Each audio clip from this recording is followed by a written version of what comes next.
ਲੇਖਕ ਨਰਿੰਦਰ ਸਿੰਘ ਕਪੂਰ ਦੀ ਲਿਖੀ ਕਿਤਾਬ ਵਿਆਖਿਆ ਵਿਸ਼ਲੇਸ਼ਣ ਵਿੱਚੋਂ ਲਈ ਇੱਕ ਰਚਨਾ ਬੇਵਫਾਈ ਤੁਹਾਡੇ ਨਾਲ ਸਾਂਝੀ ਕਰ ਰਿਹਾ। ਅਖਬਾਰ ਵਿੱਚ ਖਬਰ ਛਪਦੀ ਹੈ ਕਿ ਪਤੀ ਨੇ ਆਪਣੀ ਪਤਨੀ ਦੇ ਚਾਲ ਚੱਲਣ ਤੇ ਸ਼ੱਕ ਕਾਰਨ ਉਸ ਨੂੰ ਜਾਨੋਂ ਮਾਰ ਦਿੱਤਾ। ਅਜਿਹੀਆਂ ਘਟਨਾਵਾਂ ਦੀ ਨਾ ਕੇਵਲ ਗਿਣਤੀ ਹੀ ਵੱਧ ਰਹੀ ਹੈ, ਸਗੋਂ ਪਤਨੀ ਦੇ ਚਾਲ ਚੱਲਣ ਤੇ ਸ਼ੱਕ ਦੇ ਕਾਰਨਾਂ ਵਿੱਚ ਵੀ ਢੇਰ ਵਾਧਾ ਹੋ ਰਿਹਾ ਹੈ। ਪੁਰਸ਼ ਪ੍ਰਧਾਨ ਸਮਾਜ ਵਿੱਚ ਬੇਵਫਾਈ ਦੇ ਮਾਪਤੋਲ ਪੁਰਸ਼ਾਂ ਲਈ ਹੋਰ ਅਤੇ ਔਰਤਾਂ ਲਈ ਹੋਰ ਹੁੰਦੇ ਨੇ। ਪੁਰਸ਼ ਨੂੰ ਆਪਣੀ ਬੇਵਫਾਈ ਨੂੰ ਜਾਇਜ਼ ਠਹਿਰਾਉਣ ਲਈ ਕਈ ਢੰਗ ਅਪਣਾਉਣ ਦਾ ਮੌਕਾ ਮਿਲਦਾ ਰਿਹਾ ਹੈ। ਜਿਵੇਂ ਉਦਾਹਰਨ ਵਜੋਂ ਬਹੁ ਵਿਆਹ ਪ੍ਰਥਾ ਅਸਲ ਵਿੱਚ ਪਹਿਲੀ ਪਤਨੀ ਪ੍ਰਤੀ ਬੇਵਫਾਈ ਦਾ ਹੀ ਸਨਮਾਨਿਤ ਰੂਪ ਬਣੀ ਰਹੀ। ਪਤੀ ਤਾਂ ਬੇਵਫਾ ਹੁੰਦੇ ਹੀ ਆਏ ਨੇ। ਜੇਕਰ ਕੁਝ ਪਤੀ ਇਹ ਫੜ ਮਾਰਨ ਕਿ ਉਹ ਕਦੇ ਵੀ ਬੇਵਫਾ ਨਹੀਂ ਹੋਏ, ਤਾਂ ਅਸਲੀਅਤ ਇਹ ਹੁੰਦੀ ਹੈ ਕਿ ਉਹਨਾਂ ਨੂੰ ਬੇਵਫਾਈ ਦਾ ਅਵਸਰ ਨਹੀਂ ਮਿਲਿਆ ਅਤੇ ਆਪਣੀ ਹਾਰ ਨੂੰ ਉਹ ਗੁਣ ਬਣਾ ਕੇ ਪੇਸ਼ ਕਰ ਰਹੇ ਨੇ। ਵਾਲ ਰੰਗਣ, ਵਧੇਰੇ ਸੱਜਣ ਫੱਬਣ, ਸ਼ਰਾਬ ਪੀਣ ਆਦਿ ਪਿੱਛੇ ਬਹੁਤ ਹਾਲਾਤਾਂ ਵਿੱਚ ਇੱਛਾ ਕਿਸੇ ਨਾਲ ਇਸ਼ਕ ਕਰਨ ਦੀ ਹੀ ਹੁੰਦੀ ਹੈ। 40 ਤੋਂ ਉੱਤੇ ਬਹੁਤੇ ਪਤੀਆਂ ਅਤੇ ਪਤਨੀਆਂ ਨੂੰ ਗਿਆਨ ਹੋ ਜਾਂਦਾ ਹੈ ਕਿ ਉਹ ਇਸ਼ਕ ਕਰਨ ਦੀ ਉਮਰ ਲੰਘਾ ਚੁੱਕੇ ਨੇ। ਇਸੇ ਕਰਕੇ ਉਹਨਾਂ ਦੀ ਸ਼ਖਸੀਅਤ ਵਿੱਚ ਕੁਝ ਟਿਕਾਓ ਆ ਜਾਂਦਾ ਹੈ। ਇਵੇਂ ਵੀ ਕਿਹਾ ਜਾ ਸਕਦਾ ਹੈ ਕਿ ਘਰੇਲੂ ਸਮੱਸਿਆਵਾਂ ਉਹਨਾਂ ਨੂੰ ਇਸ ਹੱਦ ਤੱਕ ਘੇਰ ਲੈਂਦੀਆਂ ਨੇ ਕਿ ਪਿਆਰ, ਇਸ਼ਕ, ਮੁਹੱਬਤ ਆਦਿ ਦੇ ਸੰਕਲਪ ਆਪਣਾ ਰੰਗ ਰੂਪ ਤੇ ਖਿੱਚ ਗਵਾ ਬੈਠਦੇ ਨੇ ਅਤੇ ਉਹਨਾਂ ਦੀ ਗੱਲਬਾਤ ਵਿੱਚ ਫਰਜ਼, ਚਰਿੱਤਰ, ਇਮਾਨਦਾਰੀ, ਮਿਹਨਤ ਆਦਿ ਸ਼ਬਦਾਂ ਦੀ ਭਰਮਾਰ ਹੋ ਜਾਂਦੀ ਹੈ। ਜਿਉਂ-ਜਿਉਂ ਔਰਤਾਂ ਨੂੰ ਵਿੱਦਿਆ ਪ੍ਰਾਪਤੀ ਅਤੇ ਨੌਕਰੀ ਕਰਨ ਦੇ ਅਵਸਰ ਵੱਧ ਮਿਲਣ ਲੱਗ ਪਏ ਨੇ, ਉਹਨਾਂ ਦੇ ਪੁਰਸ਼ਾਂ ਨਾਲ ਦਫ਼ਤਰਾਂ, ਸਕੂਲਾਂ, ਹਸਪਤਾਲਾਂ ਆਦਿ 'ਚ ਵਿਚਰਨ ਅਰਥਾਤ ਪੁਰਸ਼ਾਂ ਦੇ ਸੰਪਰਕ ਵਿੱਚ ਆਉਣ ਦੀਆਂ ਸੰਭਾਵਨਾਵਾਂ ਉਜਾਗਰ ਹੋਈਆਂ ਨੇ। ਚੋਰੀ ਛਿਪੇ ਸਿਗਰਟ ਅਤੇ ਸ਼ਰਾਬ ਆਦਿ ਪੀਣ ਦੀਆਂ ਰੁਚੀਆਂ ਵੀ ਔਰਤਾਂ ਵਿੱਚ ਵੱਧ ਰਹੀਆਂ ਨੇ। ਮਨੋਵਿਗਿਆਨਿਕ ਤੌਰ 'ਤੇ ਔਰਤਾਂ ਵਿੱਚ ਉਪਰੋਕਤ ਹਰਕਤਾਂ ਪਿੱਛੇ ਭਾਵਨਾ ਪੁਰਸ਼ ਖੇਤਰਾਂ ਦੇ ਰਹੱਸ ਨੂੰ ਜਾਣਨਾ ਹੁੰਦੀ ਹੈ। ਪੁਰਸ਼ ਖੇਤਰਾਂ ਵਿੱਚ ਭਰਮਣ ਕਰਨ ਦੀ ਇੱਛਾ ਵਾਲੀਆਂ ਔਰਤਾਂ 'ਚ ਪੁਰਸ਼ਾਂ ਵਾਲੇ ਸ਼ੌਕ ਵੀ ਜਾਗ ਰਹੇ ਨੇ ਅਤੇ ਸਰੀਰਕ ਰਿਸ਼ਤਿਆਂ ਵਿੱਚ ਖੁੱਲ੍ਹਾਂ ਪ੍ਰਾਪਤ ਕਰਨ ਦੀ ਇੱਛਾ ਵੀ ਬਲਵਾਨ ਹੋ ਰਹੀ ਹੈ। ਖਿਡਾਰਨ ਔਰਤਾਂ ਵਿੱਚ ਉਪਰੋਕਤ ਰੁਚੀ ਆਮ ਵੇਖੀ ਜਾ ਸਕਦੀ ਹੈ। ਤਕਨਾਲੋਜੀ ਨਾਲ ਸਾਡੇ ਸਮਾਜਿਕ ਜੀਵਨ ਵਿੱਚ ਤੇਜ਼ੀ ਆਈ ਹੈ ਅਤੇ ਪਰੰਪਰਾਵਾਦੀ ਕਦਰਾਂ ਕੀਮਤਾਂ ਦੀ ਥਾਂ ਅਸੀਂ ਨਵੀਨਤਾ ਅਪਣਾਉਣ ਅਤੇ ਆਧੁਨਿਕ ਲੱਗਣ ਦੀ ਲਾਲਸਾ ਦਾ ਸ਼ਿਕਾਰ ਹੋ ਰਹੇ ਹਾਂ। ਪੁਰਸ਼ਾਂ ਵਾਂਗ ਔਰਤਾਂ ਉੱਤੇ ਵੀ ਅਜਿਹੇ ਪ੍ਰਭਾਵ ਪ੍ਰਤੱਖ ਨੇ। ਨਤੀਜੇ ਵਜੋਂ ਸਰੀਰਕ ਰਿਸ਼ਤਿਆਂ ਸੰਬੰਧੀ ਔਰਤਾਂ ਦਾ ਦ੍ਰਿਸ਼ਟੀਕੋਣ ਕੱਟੜਵਾਦੀ ਨਾ ਰਹਿ ਕੇ ਸਥਿਤੀ ਅਤੇ ਸਮੇਂ ਦੀ ਲੋੜ ਅਨੁਸਾਰ ਲਚਕਦਾਰ ਬਣਦਾ ਜਾ ਰਿਹਾ ਹੈ। ਇਹੀ ਕਾਰਨ ਹੈ ਕਿ ਪੜ੍ਹੀਆਂ ਲਿਖੀਆਂ ਲੜਕੀਆਂ ਵਿੱਚੋਂ ਵੱਡੀ ਗਿਣਤੀ ਵਿਆਹ ਤੋਂ ਪਹਿਲਾਂ ਪੁਰਸ਼ਾਂ ਨਾਲ ਸਰੀਰਕ ਸੰਬੰਧ ਸਥਾਪਿਤ ਕਰਨ ਨੂੰ ਆਪਣੀ ਪ੍ਰਾਪਤੀ ਸਮਝਣ ਲੱਗ ਪਈਆਂ ਨੇ। ਜਿਸ ਨੂੰ ਇਹ ਸੁਵਿਧਾ ਪ੍ਰਾਪਤ ਨਹੀਂ ਹੁੰਦੀ, ਉਸ ਨੂੰ ਆਪਣੇ ਵਿੱਚ ਕੋਈ ਘਾਟ ਹੋਣ ਦਾ ਸੰਸਾ ਖਾਂਦਾ ਰਹਿੰਦਾ ਹੈ। ਉਪਰੋਕਤ ਰੁਚੀ ਪਿੱਛੇ ਭਾਵਨਾ ਮਾਨਤਾ ਪ੍ਰਾਪਤੀ ਹੀ ਹੁੰਦੀ ਹੈ, ਪਰੰਤੂ ਇਸ ਵਿੱਚ ਕੋਈ ਸੰਦੇਹ ਨਹੀਂ ਕਿ ਪੜ੍ਹੀਆਂ ਲਿਖੀਆਂ ਔਰਤਾਂ 'ਚ ਅਨਪੜ੍ਹ ਔਰਤਾਂ ਦੇ ਮੁਕਾਬਲੇ ਮਾਨਤਾ ਪ੍ਰਾਪਤੀ ਦੀ ਭੁੱਖ ਵਧੇਰੇ ਹੁੰਦੀ ਹੈ।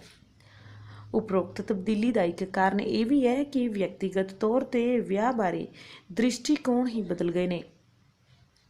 ਜ਼ਿੰਮੇਵਾਰੀ, ਕੰਮ, ਨਿੱਤ ਪ੍ਰਤੀ ਦੀਆਂ ਸਮੱਸਿਆਵਾਂ, ਵਿਆਹੁਤਾ ਜੀਵਨ ਦੀ ਕੋਲੂ ਵਾਂਗ ਇੱਕੋ ਗੇੜ ਵਿੱਚ ਚੱਲਦੀ ਜ਼ਿੰਦਗੀ, ਬੱਚਿਆਂ ਦੀਆਂ ਸਮੱਸਿਆਵਾਂ ਅਤੇ ਘਰ ਵਿਚਲੇ ਦੂਜੇ ਵਿਅਕਤੀਆਂ ਦੀਆਂ ਸਮੱਸਿਆਵਾਂ ਵਿੱਚ ਪਤੀ ਅਤੇ ਪਤਨੀ ਕੁਝ ਇਸ ਤਰ੍ਹਾਂ ਉਲਝ ਜਾਂਦੇ ਨੇ ਕਿ ਵਿਆਹੁਤਾ ਜੀਵਨ ਸੰਬੰਧੀ ਉਸਾਰੇ ਸੁਪਨੇ ਵਿਆਹ ਉਪਰੰਤ ਕੁਝ ਸਾਲਾਂ ਵਿੱਚ ਹੀ ਢਹਿ ਢੇਰੀ ਹੋ ਜਾਂਦੇ ਨੇ। ਉਪਰੋਕਤ ਕਾਰਨਾਂ ਕਾਰਨ ਉਪਜੀ ਝੁੰਝਲਾਹਟ ਅਤੇ ਬੋਰੀਅਤ ਤੋਂ ਖਹਿੜਾ ਛੁਡਾਉਣ ਦਾ ਕੰਮ ਟਪਾਊ ਉਪਰਾਲਾ ਘਰੋਂ ਬਾਹਰੇ ਸੰਬੰਧਾਂ ਦੀ ਭਾਵਨਾ ਵਿੱਚ ਪ੍ਰਗਟ ਹੁੰਦਾ ਹੈ, ਜਿਸ ਨੂੰ ਦੂਜੇ ਸ਼ਬਦਾਂ ਵਿੱਚ ਬੇਵਫਾਈ ਵੀ ਕਿਹਾ ਜਾਂਦਾ ਹੈ। ਇਸ ਨਾਲ ਕਿਸੇ ਪ੍ਰਕਾਰ ਦੀ ਕੋਈ ਜ਼ਿੰਮੇਵਾਰੀ ਨਹੀਂ ਜੁੜੀ ਹੁੰਦੀ ਅਤੇ ਘਰੇਲੂ ਰਿਸ਼ਤੇ ਦੇ ਵਿਪਰੀਤ ਇਸ਼ਕ ਵਿੱਚ ਔਰਤ ਨੂੰ ਬਰਾਬਰੀ ਦਾ ਦਰਜਾ ਵੀ ਮਿਲਦਾ ਹੈ। ਪਤਨੀਆਂ ਵਿੱਚ ਬੇਵਫਾਈ ਦੀ ਭਾਵਨਾ ਉਪਜਣ ਦੇ ਕਈ ਕਾਰਨ ਨੇ, ਜਿਵੇਂ ਪਤੀ ਦਾ ਦੁਰਵਿਵਹਾਰ, ਪਤੀ ਤੋਂ ਮਾਨਸਿਕ ਤਸੱਲੀ ਦੀ ਘਾਟ ਆਦਿ। ਕਈ ਵਾਰੀ ਨਵੀਨਤਾ ਦੇ ਅਭਿਲਾਸ਼ੀ ਦੋਵੇਂ ਪੜ੍ਹੇ ਲਿਖੇ ਪਤਨੀ ਅਤੇ ਪਤੀ ਇੱਕ ਦੂਜੇ ਤੋਂ ਉਦਾਸੀਨ ਵੀ ਹੋ ਜਾਂਦੇ ਨੇ। ਇਸ ਸਥਿਤੀ ਵਿੱਚ ਦੋਵੇਂ ਧਿਰਾਂ ਕਈ ਵਾਰੀ ਸਹਿਮਤੀ ਅਤੇ ਸਮਝੌਤੇ ਨਾਲ ਅਤੇ ਆਮ ਕਰਕੇ ਚੋਰੀ ਛੁਪੇ ਬੇਵਫਾਈ ਦੇ ਰਾਹ ਪੈ ਜਾਂਦੀਆਂ ਨੇ। ਸੱਚ ਤਾਂ ਇਹ ਹੈ ਕਿ ਬੇਵਫਾਈ ਦਾ ਸੰਕਲਪ ਹੀ ਬਦਲ ਗਿਆ ਹੈ। ਇਵੇਂ ਵੀ ਕਿਹਾ ਜਾ ਸਕਦਾ ਹੈ ਕਿ ਬੇਵਫਾਈ ਸਮਾਜਿਕ ਰਿਸ਼ਤਿਆਂ ਪ੍ਰਤੀ ਹੁੰਦੀ ਹੈ ਅਤੇ ਬੇਵਫਾਈ ਦਾ ਉਦੇਸ਼ ਮਨ-ਇੱਛਤ ਰਿਸ਼ਤੇ ਉਸਾਰਨ ਦੀ ਲਾਲਸਾ ਹੁੰਦੀ ਹੈ। ਆਪਣੀ ਇਸ ਇੱਛਾ ਨੂੰ ਦੋਵੇਂ ਧਿਰਾਂ ਆਪਣੇ ਆਪਣੇ ਢੰਗਾਂ ਨਾਲ ਜਾਇਜ਼ ਠਹਿਰਾਉਂਦੀਆਂ ਨੇ। ਸਿਧਾਂਤਕ ਤੌਰ 'ਤੇ ਹਰ ਪਤਨੀ ਬੇਵਫਾਈ ਦੇ ਵਿਰੁੱਧ ਹੁੰਦੀ ਹੈ, ਪਰ ਹਾਲਾਤ ਦੇ ਵੱਸ ਜਿਹੜੀਆਂ ਪਤਨੀਆਂ ਇਸ ਰਾਹ ਤੁਰਦੀਆਂ ਨੇ ਉਹਨਾਂ ਨੂੰ ਦੋਸ਼ ਭਾਵਨਾ ਜਾਂ ਪਾਪ ਦੋਸ਼ ਹਰ ਸਮੇਂ ਸਤਾਉਂਦਾ ਹੈ, ਪਰ ਹੌਲੀ ਹੌਲੀ ਉਹ ਆਪਣੇ ਵਰਤਾਰੇ ਨੂੰ ਜਾਇਜ਼ ਠਹਿਰਾਉਣ ਦਾ ਯਤਨ ਕਰਦੀਆਂ ਨੇ। ਜਿਹੜੀਆਂ ਇਹ ਕੁਝ ਨਹੀਂ ਕਰ ਸਕਦੀਆਂ ਉਹ ਬੇਵਫਾਈ ਦੇ ਹਰ ਪਲ ਉਲਝਦੇ ਜਕੜ ਜਾਲ ਵਿੱਚੋਂ ਨਿਕਲਣ ਦਾ ਨਿਸਫਲ ਯਤਨ ਕਰਦੀਆਂ ਨੇ। ਕਮਾਈ ਨਾ ਕਰਨ ਵਾਲੀਆਂ ਪਤਨੀਆਂ ਜਦੋਂ ਆਪਣੇ ਪਤੀ ਦੀ ਬੇਵਫਾਈ ਨੂੰ ਆਪਣੀਆਂ ਅੱਖਾਂ ਨਾਲ ਵੇਖ ਲੈਣ ਤਾਂ ਉਹ ਹਰ ਪ੍ਰਕਾਰ ਦਾ ਰੋਸ ਤਾਂ ਕਰਦੀਆਂ ਨੇ, ਪਰ ਆਪਣੀ ਨਿਰਭਰਤਾ ਵਾਲੀ ਸਥਿਤੀ ਕਾਰਨ ਤਲਾਕ ਦੇਣ ਤੱਕ ਘਟ ਹੀ ਜਾਂਦੀਆਂ ਨੇ। ਪਰ ਜੇ ਪਤੀ ਆਪਣੀ ਪਤਨੀ ਦੀ ਬੇਵਫਾਈ ਨੂੰ ਆਪਣੀਆਂ ਅੱਖਾਂ ਨਾਲ ਵੇਖ ਲਵੇ ਤਾਂ ਆਪਸੀ ਰਿਸ਼ਤੇ ਦਾ ਉਸੇ ਪਲ ਭੋਗ ਪੈ ਜਾਂਦਾ ਹੈ। ਕਾਮ ਸੰਭੋਗ ਵਿੱਚ ਅਤ੍ਰਿਪਤ ਪਤਨੀ ਵਿੱਚ ਖੋਜ ਕਰਨ ਦੀ ਜਿਗਿਆਸਾ ਅਧੀਨ ਉਸ ਵਿੱਚ ਦੂਜੇ ਮਰਦਾਂ ਦੇ ਸੰਪਰਕ ਵਿੱਚ ਆਉਣ ਦੀ ਇੱਛਾ ਜਾਗਦੀ ਹੈ। ਆਮ ਹਾਲਤਾਂ ਵਿੱਚ ਤਾਂ ਇਹ ਲੋੜ ਘਰ ਵਿੱਚ ਹੀ ਜਾਂ ਨੇੜੇ ਦੀ ਰਿਸ਼ਤੇਦਾਰੀ 'ਚ ਹੀ ਪੂਰੀ ਹੋ ਜਾਂਦੀ ਹੈ, ਪਰ ਪਤੀ ਦੀ ਲੰਮੀ ਗੈਰ ਹਾਜ਼ਰੀ ਵਿੱਚ ਕਿਸੇ ਵੀ ਪ੍ਰਕਾਰ ਦਾ ਕੰਮ ਟਪਾਊ ਰਿਸ਼ਤਾ ਸੰਭਵ ਹੁੰਦਾ ਹੈ। ਪਤੀ ਦੀ ਵਾਪਸੀ ਤੇ ਪਤਨੀ ਦਾ ਠੰਡਾ ਵਿਹਾਰ ਪਤੀ ਵਿੱਚ ਅਨੇਕਾਂ ਪ੍ਰਕਾਰ ਦੇ ਸ਼ੱਕ ਪੁਜਾਉਂਦਾ ਹੈ ਅਤੇ ਕਈ ਵਾਰੀ ਇਹੀ ਵਿਹਾਰ ਆਤਮਘਾਤ ਜਾਂ ਬਦਲੇ ਜਾਂ ਕਤਲ ਦਾ ਕਾਰਨ ਬਣਦਾ ਹੈ। ਅਤ੍ਰਿਪਤੀ, ਅਕੇਵਾਂ ਅਤੇ ਇਕੱਲਤਾ ਬੇਵਫਾਈ ਦਾ ਆਧਾਰ ਹੁੰਦੇ ਨੇ।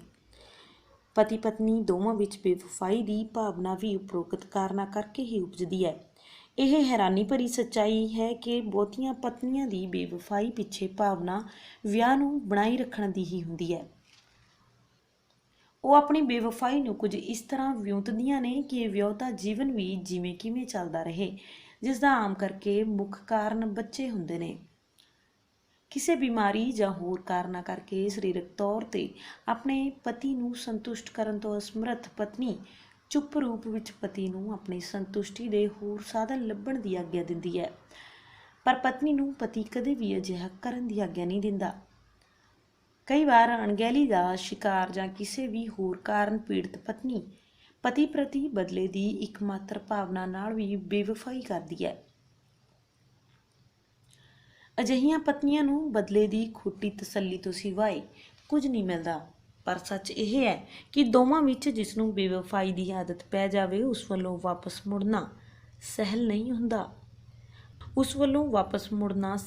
ਹੁੰਦਾ ਅਤੇ ਅੰਤ ਨੂੰ ਦੰਪਤੀ ਜੀਵਨ ਘੁੰਮਣ ਘੇਰੀ ਵਿੱਚ ਫਸ ਹੀ ਜਾਂਦਾ ਹੈ। ਪਤੀ ਦੇ ਮੁਕਾਬਲੇ ਪਤਨੀ ਲਈ ਵਾਪਸ ਮੁੜਨਾ ਵਧੇਰੇ ਮੁਸ਼ਕਿਲ ਹੁੰਦਾ ਹੈ। ਪਤਨੀਆਂ ਦੀ ਬੇਵਫਾਈ ਦਾ ਮੁੱਖ ਕਾਰਨ ਸਰੀਰਕ ਭੁੱਖ ਨਹੀਂ, ਮਾਨਸਿਕ ਅਤ੍ਰਿਪਤੀ ਹੁੰਦਾ ਹੈ। ਅਸੰਤੁਸ਼ਟ ਪਤਨੀਆਂ ਵਿੱਚ ਸਨੇਹ, ਹਮਦਰਦੀ, ਪਿਆਰ, ਰੋਮਾਂਸ ਅਤੇ ਤੋਹਫੇ ਪ੍ਰਾਪਤ ਕਰਨ ਦੀ ਇੱਛਾ ਉਹਨਾਂ ਨੂੰ ਦੂਜੇ ਪੁਰਸ਼ਾਂ ਦੇ ਗੂੜ੍ਹੇ ਸੰਪਰਕ ਵਿੱਚ ਲਿਆਉਂਦੀ ਹੈ। ਆਮ ਹਾਲਤਾਂ ਵਿੱਚ ਸਰੀਰਕ ਖੁੱਲ੍ਹ ਦੀ ਮੰਗ ਪੁਰਸ਼ ਕਰਦਾ ਹੈ ਅਤੇ ਉਹ ਹੀਲੇ ਬਹੀਲੇ ਔਰਤ ਤੋਂ ਹਾਂ ਕਰਵਾ ਲੈਂਦਾ ਹੈ ਤੇ ਸਰੀਰਕ ਸੰਬੰਧਾਂ ਦਾ ਇੱਕ ਅਜਿਹਾ ਗੇੜ ਚੱਲਦਾ ਹੈ ਕਿ ਸਨੇਹ, ਹਮਦਰਦੀ ਆਦਿ ਦੀ ਭਾਵਨਾ ਤਾਂ ਹਵਾ ਵਿੱਚ ਉੱਡ ਜਾਂਦੀ ਹੈ ਅਤੇ ਸਾਰਾ ਕਾਰਜ ਮਕਾਨਕੀ ਬਣ ਕੇ ਰਹਿ ਜਾਂਦਾ ਹੈ ਤੇ ਦੋਵੇਂ ਜਲਦੀ ਹੀ ਇੱਕ ਦੂਜੇ ਤੋਂ ਉਪਰਾਮ ਹੋਣ ਲੱਗ ਪੈਂਦੇ ਨੇ। ਸਮੇਂ ਦੇ ਬੀਤਣ ਨਾਲ ਦਿਲਚਸਪੀ ਅਤੇ ਉਤਸੁਕਤਾ ਨੀਰਸਤਾ ਅਤੇ ਥਕਾਵਟ ਵਿੱਚ ਬਦਲ ਜਾਂਦੀ ਹੈ, ਜਿਸ ਕਾਰਨ ਦੋਵੇਂ ਧਿਰਾਂ ਨਵੇਂ ਸਾਥੀ ਲੱਭਦੀਆਂ ਨੇ। ਕਈ ਪਤਨੀਆਂ ਇਸ ਕਰਕੇ ਬੇਵਫਾ ਹੋ ਨਿਬੜਦੀਆਂ ਨੇ ਕਿਉਂਕਿ ਵਿਆਹ ਦੇ ਬਾਵਜੂਦ ਪਤੀਆਂ ਵੱਲੋਂ ਉਹਨਾਂ ਨੂੰ ਨਾ ਤਾਂ ਸੰਭਾਵਿਤ ਪਿਆਰ ਮਿਲਦਾ ਹੈ ਅਤੇ ਨਾ ਹੀ ਪਹਿਲਾਂ ਕਿਆਸੀ ਹੋਈ ਮਾਨਤਾ। ਐਵੇਂ ਬੇਵਫਾਈ ਨੂੰ ਪਤਨੀ ਵੱਲੋਂ ਕੁਝ ਗੁਆਚੇ ਨੂੰ ਪ੍ਰਾਪਤ ਕਰਨ ਦੀ ਭਟਕਣ ਵੀ ਕਿਹਾ ਜਾ ਸਕਦਾ ਹੈ। ਮਰਦ ਦੇ ਉਲਟ ਔਰਤ ਪਤਨੀ ਦੇ ਰੂਪ ਵਿੱਚ ਕਿਸੇ ਦੂਜੇ ਮਰਦ ਉੱਤੇ ਝੱਟ ਨਹੀਂ ਪਸੀਜਦੀ, ਪਰ ਜੇ ਪਸੀਜ ਜਾਏ ਤਾਂ ਆਪਣੇ ਪਤੀ 'ਤੇ ਅਨੇਕਾਂ ਦੋਸ਼ ਲਾ ਕੇ ਉਹ ਆਪਣੇ ਵਰਤਾਰੇ ਨੂੰ ਜਾਇਜ਼ ਠਹਿਰਾਉਂਦੀ ਹੈ ਅਤੇ ਪੁਰਸ਼ ਵੱਲੋਂ ਅਜਿਹੀ ਇਸਤਰੀ ਤੋਂ ਖਹਿੜਾ ਛੁਡਾਉਣਾ ਸੌਖਾ ਨਹੀਂ ਹੁੰਦਾ। ਦੰਪਤੀ ਜੀਵਨ ਦੀਆਂ ਬੰਦਿਸ਼ਾਂ ਨੂੰ ਆਪਣੇ ਅਨੁਕੂਲ ਨਾ ਅਨੁਭਵ ਕਰਕੇ ਕਈ ਪਤਨੀਆਂ ਵਿਆਹ ਤੋਂ ਪਹਿਲੇ ਵਾਲੇ ਪਿਆਰ ਨੂੰ ਪਾਲਦੀਆਂ ਨੇ ਅਤੇ ਇਵੇਂ ਦੰਪਤੀ ਜੀਵਨ ਤੋਂ ਬਾਹਰ ਆਪਣੀ ਮਾਨਸਿਕ ਅਤੇ ਭਾਵਕ ਤਸੱਲੀ ਦਾ ਉਹ ਇੱਕ ਹੋਰ ਆਧਾਰ ਸਥਾਪਿਤ ਕਰਦੀਆਂ ਨੇ। ਇੱਕ ਬੇਵਫਾ ਪਤਨੀ ਨੂੰ ਕੋਈ ਭੁਲੇਖਾ ਨਹੀਂ ਹੁੰਦਾ ਕਿ ਪਤਾ ਲੱਗਣ 'ਤੇ ਉਸ ਨਾਲ ਕੀ ਵਰਤਾਰਾ ਕੀਤਾ ਜਾਏਗਾ, ਪਰ ਉਹ ਇਸ ਭਰਮ ਦਾ ਸ਼ਿਕਾਰ ਹੁੰਦੀ ਹੈ ਕਿ ਪਤਾ ਲੱਗੇਗਾ ਹੀ ਨਹੀਂ।